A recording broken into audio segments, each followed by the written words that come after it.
चला आपण आज करूया दोडक्याची भाजी। दोडका चिरून घेतलेला आहे, मस्त बारीक काप करून घेतलेले आहेत। तुम्ही बघू शकता कापून बारीक घेतलेला आहे।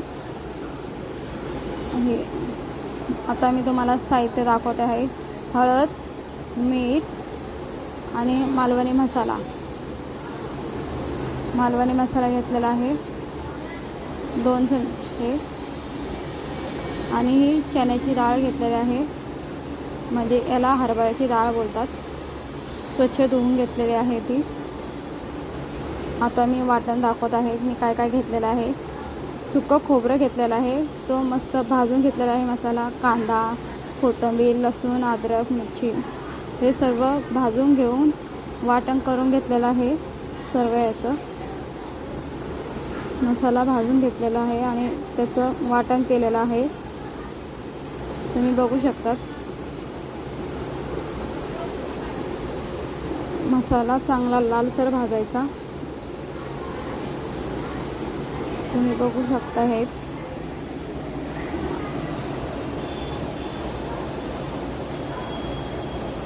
आता मी तेल तापायला ठेवलेलं आहे, त्याच्यामध्ये कढीपत्ता टाकलेला आहे।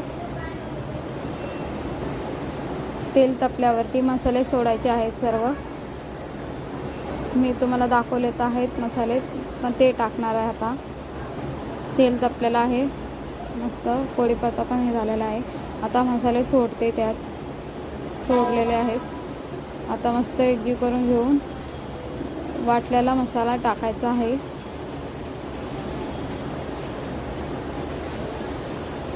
तुम्ही बघू शकताय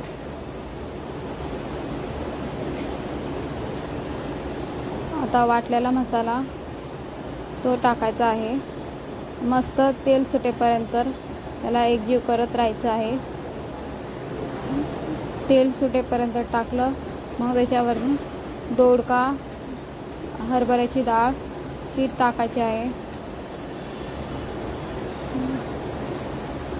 मस्त एकजीव करून घ्यायचं आहे।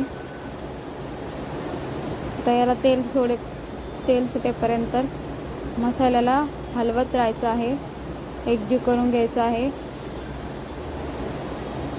मस्त झणझणीत दोडक्याची भाजी होणार आहे, ती पण रस्सा भाजी। तुम्ही याला भातासोबत, चपातीसोबत आणि भाकरीसोबत पण खाऊ शकता, खूप छान लागते। आता मी दोडका टाकलेला आहे, हरभऱ्याची डाळ टाकलेली आहे। आता एकजीव करून घेत आहे। थोडं एकजीव करून घेतल्यावरती आता थोडं पाणी सोडणार आहे त्याच्यावरून। तुम्हाला हवे तेवढं पाणी टाकू शकता तुम्ही। आता थोडं शिजायला 5 ते 2 मिनटं त्याला शिजायला ठेवायचं आहे। वरून कोथिंबीर टाकलेली आहे, शिजून झालेला आहे। आता मी कोथिंबीर सोडलेली आहे, तुम्ही बघू शकता शिजलेला आहे। आता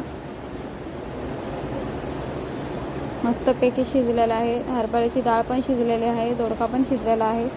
आता तुम्ही